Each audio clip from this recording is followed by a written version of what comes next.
Bon, maintenant, ce qu'on va faire, nous allons faire le premier pas sur SolidWorks.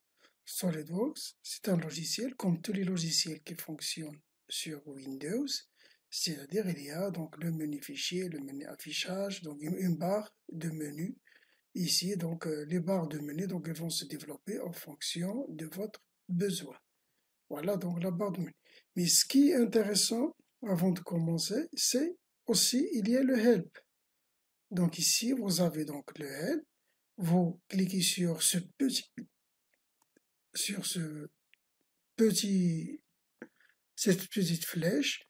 Vous avez donc bienvenue dans SolidWorks. L'aide de SolidWorks, c'est le tutoriel. Le tutoriel, ça, c'est parmi les grands avantages de SolidWorks pour l'apprentissage. Donc celui qui veut apprendre à dessiner de façon autonome, il peut le faire avec SolidWorks. C'est un tutoriel, comme vous allez le voir, qui a été bien conçu et bien fait, et les gens qui l'ont conçu et qui l'ont intégré à l'intérieur du logiciel méritent d'être remerciés. C'est un chapeau. C'est très très bien fait. Donc, à chaque fois que vous avez un travail à faire, il suffit de revenir à ce tutoriel. Vous allez trouver sûrement un problème ou bien un exemple qui est proche de le vôtre. Voilà pour commencer. D'accord? Donc, pour commencer, voilà donc les premiers exemples. Introduction à SolidWorks, ça fait un petit peu le tour sur les fonctions, d'accord, et des options de SolidWorks. Celui-là, si vous travaillez déjà sur SolidWorks, sur AutoCAD, et vous voulez donc passer à SolidWorks, ici, donc, il y a comment faire. Ici, il y a la leçon 1, d'accord. La durée ici est estimée à 30 minutes, mais vous pouvez, si vous faites un peu plus, ce n'est pas un problème. La deuxième leçon, vous allez ajouter une deuxième pièce et vous allez créer votre premier assemblage. Et ici, vous allez créer votre première mise en plan. D'accord? Ça, ce sont donc les bases. D'accord? Ce sont des exercices de base. Sinon, vous avez ici beaucoup donc d'exercices. Beaucoup d'exercices. Donc ici, dans tous les domaines, d'accord? De la mécanique, voilà, le surfacique, les surfaces de révolution, voilà les formes ici, comment donc utiliser le toolbox de SolidWorks et insérer des pièces qui sont déjà réalisées et ainsi de suite. Donc il y a beaucoup. Donc voilà, donc ici vous pouvez donc balayer tous les exemples de SolidWorks et voir celui qui vous convient. Parce que on ne peut jamais cerner toutes les fonctions. Mais on va donc apprendre les bases et par la suite, quand vous travaillez sur un projet, vous cherchez, voilà, un exemple qui a été déjà fait sur tutoriel ou sur YouTube ou sur n'importe quelle ressource, d'accord, et voir comment les gens ont fait et vous faites, d'accord. Et ça vous donne une grande autonomie de travail. Bon, maintenant, dans cette séance, ce qu'on va apprendre, voilà, à réaliser un premier dessin SolidWorks. On va ouvrir donc une nouvelle pièce, commence par nouveau, voilà. Elle vous donne donc le choix entre 4 types de documents, document pièces, document assemblage ou bien mise en plan. Voilà, on commence toujours par pièce. OK.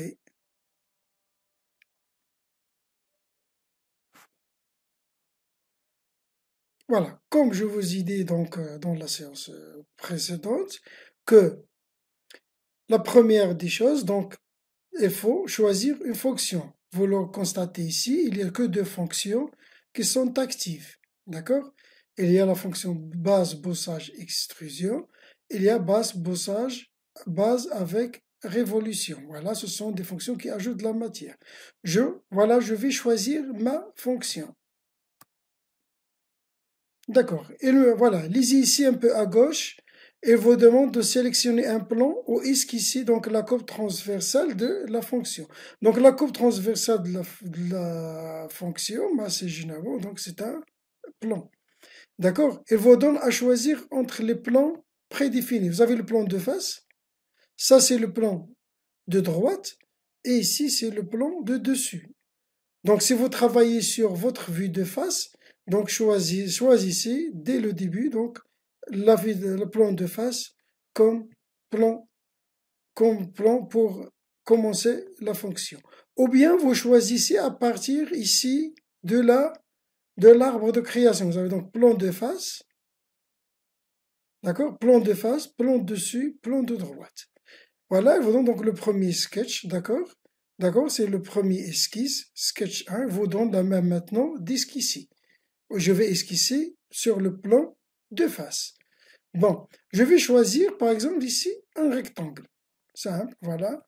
Je vais prendre donc ici un rectangle. Et donc j'ai choisi un rectangle que je peux définir par les deux points. Je peux donc ici, j'ai plusieurs options. Je peux choisir un rectangle ici que je peux réaliser à partir de son centre, d'accord? Et voilà, je vais donc faire glisser pour réaliser. Donc il y a plusieurs, voilà, options pour le rectangle. Moi j'ai choisi donc un rectangle. Donc je vais mettre la cotation, c'est-à-dire mettre les dimensions. Voilà, je prends ici, je clique ici j'active ici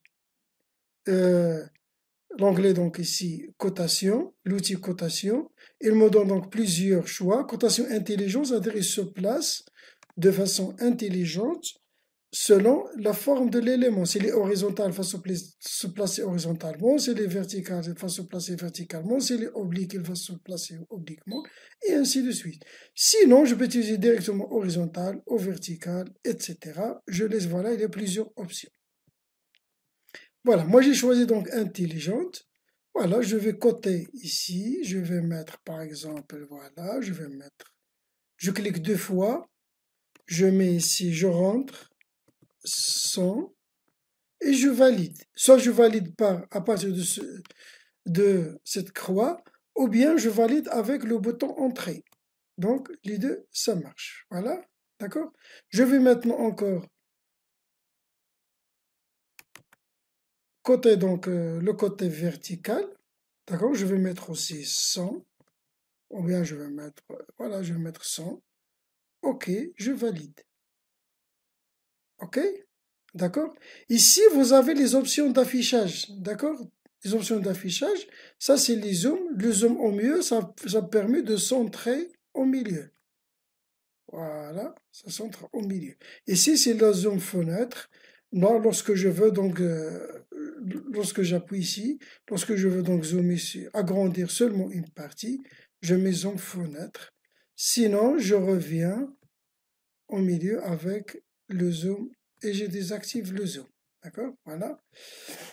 Voilà, c'est terminé. Maintenant, voilà, j'ai choisi mon plan d'esquisse, j'ai exécuté mon esquisse. Maintenant, je vais quitter donc cotation intelligente. Je vais quitter l'esquisse pour revenir à la fonction. D'accord? Il va revenir à la fonction bossage extrudé. D'accord? Et ici, dans bossage extrudé, donc ici, à partir du plan d'esquisse, d'accord, que j'ai réalisé, je vais rentrer les paramètres de la fonction, c'est-à-dire l'épaisseur. L'épaisseur de la fonction. Borne, ça veut dire limité. D'accord? Il y a d'autres options jusqu'à un sommet si vous avez donc d'autres surfaces par rapport auxquelles vous allez positionner votre fonction. Maintenant, je vais prendre borne et je vais mettre ici, par exemple, voilà, je vais mettre 60 mm dans l'épaisseur. OK? Et voilà, ça c'est voilà mon premier objet 3D. Je valide, OK. Et voilà mon premier objet 3D. D'accord? Maintenant, je vais réaliser, voilà, maintenant puisque j'ai mon premier objet 3D de la matière, les autres fonctions se sont toutes activées. Il y a les fonctions donc, qui enlèvent de la matière, mais il y a aussi des fonctions qui font des répétitions, des opérations, des dépouilles, des nervures, etc. Et ainsi de suite, qui nécessitent aussi la présence d'éléments massif. Bon, maintenant, je vais passer à enlèvement de matière. Je vais choisir la fonction enlèvement de matière. Maintenant, je peux soit choisir l'un des plans prédéfinis, sinon, voilà, sélectionner un plan, une face plane ou une arête ou esquisser la courbe transversale de la fonction. Donc la courbe transversale de la fonction, c'est la section de la fonction. Donc moi, je vais choisir cette face plane. D'accord? Cette face plane dans laquelle je vais mettre mon esquisse. Et je vais mettre donc une esquisse, je vais mettre maintenant, je vais choisir donc un cercle. Voilà. Donc au départ, je vais le mettre n'importe où, le cercle, et après je vais le coter. D'accord? Je vais mettre la cotation. Je mets OK. Et je vais mettre maintenant cotation intelligente. Voilà. Il me donne ici à côté le diamètre. Je vais mettre un diamètre de 40 mm.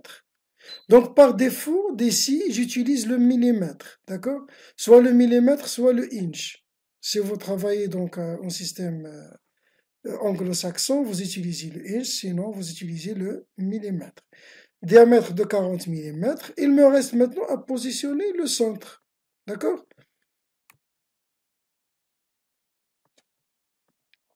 Voilà, le centre, je vais donc positionner le centre par rapport aux faces. Je clique sur le centre, je clique sur la face, et je vais mettre ici, au centre, au milieu, ça va donner 50. Je vais mettre ici 50. OK. Voilà. La même chose avec l'autre face ici. Annuler. Je reviens, donc il m'a annulé tout. Voilà. Par rapport ici, je vais mettre, j'ai déjà 50. Voilà, je la valide encore une fois. Parce qu'il m'a annulé. Voilà, j'ai fait une fausse commande et j'ai annulé. Voilà, je vais mettre ça OK. Et après, je vais encore mettre cotation intelligente. Oui, parce que voilà. Maintenant, je vais coter par rapport à cette face. Et je vais mettre ici encore 50. OK, je valide avec la touche Entrée. Et voilà. Maintenant, je vais donc quitter cotation intelligente. C'est bon? Je vais quitter l'esquisse. Et quand je quitte l'esquisse, donc maintenant, il va revenir à la fonction. Voilà, à la fonction, puisqu'il s'agit ici donc d'un trou, regardez ici. Donc, borne, ça veut dire limité, sinon je peux mettre ici à travers tout. C'est le trou va traverser toute la pièce. Je mets à travers tout. Et voilà. Voilà, c'est par hasard, la flèche, elle est dirigée vers moi. Donc, il ne va rien, donc il va vous dire que la fonction est impossible. Donc ici, j'ai la fonction, donc il est bien dirigé dans ce sens. S'il n'est pas bien dirigé, je peux changer la direction ici. D'accord? Vas-y, il ne met rien. D'accord? Alors voilà, je change la direction. Ici, je peux changer la direction de la fonction. Et voilà, OK. Et voilà ma pièce. D'accord? Maintenant, je vais mettre des opérations. Je vais mettre un congé. D'accord? Je vais mettre un congé, par exemple, sur les arêtes de cette face. Je peux sélectionner toute la face. D'accord? Et je vais mettre un congé. Il va mettre donc un congé, voilà. Un chanfrein ou bien un arrondi, comme vous voulez. Moi, je vais mettre, par exemple, un congé. Un congé, c'est ça, un arrondi. D'accord? Par défaut, il prend 10 mm. Je ne vais pas prendre 10 mm. Je vais mettre seulement 2 mm. Je vais mettre 4. Voilà, 4 mm. Donc, il va mettre 4 mm dans toutes les arêtes de la fonction. Voilà. Donc, cette sélection, voilà, et voilà donc ma pièce, donc toutes les arêtes. Je peux continuer donc maintenant sur les autres. Je peux soit ou choisir arête par arête. Pour choisir arête par arête, je clique par exemple sur cette arête. Je clique sur la touche contrôle pour sélectionner plusieurs. Voilà la deuxième. D'accord? Je vais donc prendre la troisième. Donc celle-là, je ne la vois pas. Je change ici les fonctions d'affichage. d'accord, pour voir, donc, pardon, ici, je vais changer les fonctions d'affichage, je vais montrer les traits cachés. Voilà. Maintenant, voilà, je peux sélectionner ceci. OK? Et voilà, donc je vais mettre encore congé.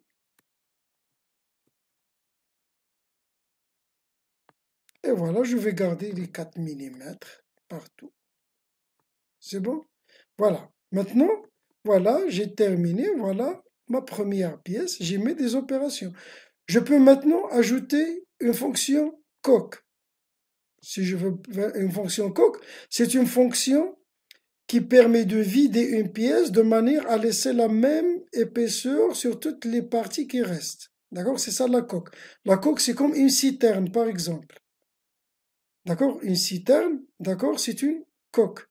C'est comme une tôle qui est pliée et fermée de tous les côtés avec la même épaisseur. Donc la coque, je vais la mettre de l'autre côté. Donc ici, voilà, dans les options d'affichage, je peux afficher donc la vue de face. Si je vais travailler sur la vue de face. Maintenant, moi, je vais travailler sur la vue d'arrière. Voilà, je vais mettre la coque sur la vue d'arrière. Donc je sélectionne cette surface. Et je vais chercher la coque. Voilà, coque. La fonction coque. Sur la face, je vais mettre fonction coque et je vais mettre une épaisseur, par exemple, de 2 mm. Voilà, je garde une épaisseur de 2 mm, par exemple, sur tout le pourtour. Voilà, voilà la coque. C'est bon? Voilà donc la coque. Je vais revenir maintenant à l'affichage. Je vais afficher en 3D ma pièce.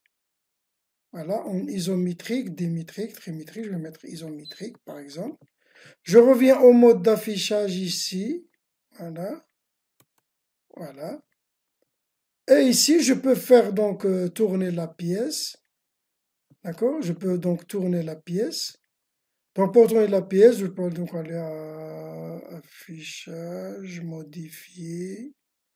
Voilà, modifier. Et ici, rotation. Et je vais faire tourner ma pièce. Voilà la fonction coq, ce qu'elle a donné. D'accord? Vous avez donc une fonction coq sur la pièce numéro 1 du tutoriel. Et voilà, et voici, donc voilà, vous avez réalisé votre première pièce. Donc cette première pièce, après, il faut enregistrer. Donc pour enregistrer, donc je vais mettre ici enregistrer ou enregistrer sous. D'accord? Voilà, si j'enregistre, regardez l'extension. L'extension, c'est point .part ou point .solid part. D'accord? Donc l'extension, c'est point .part. Voilà, moi je vais la mettre dans exercice ici. Je vais mettre ici exercice. Je vais l'appeler début. Voilà, j'appelle cette pièce-là début. Et voilà, j'enregistre ma pièce. Moi, il faut s'habituer à enregistrer au fur et à mesure. Maintenant, je vais mettre un zoom au milieu. Et voilà, donc je vais donc revenir donc à voilà ma vue isométrique. Je peux voir maintenant toutes les vues. Je peux voir donc la vue de face. Voilà, la vue de droite. Voilà, la vue de gauche. La voici. La vue de dessus. Et voilà donc toutes les vues, la vue de dessous. Je peux montrer les traits cachés. Si je veux montrer les traits cachés, je vais mettre ça. Voilà, ça montre les traits cachés. Voilà, les traits cachés sont en trait interrompu fin. SolidWorks donne aussi la possibilité de les montrer en trait continu. D'accord? Voilà, la norme c'est en trait donc interrompu fin pour montrer que c'est caché. Et si je ne veux pas montrer de trait interrompu, voilà, je ne montre pas de trait interrompu. Voilà, je reviens à voilà, je reviens à ma vue, ici, et voilà, et c'est terminé, voilà. Vous pouvez donc refaire ce premier exercice.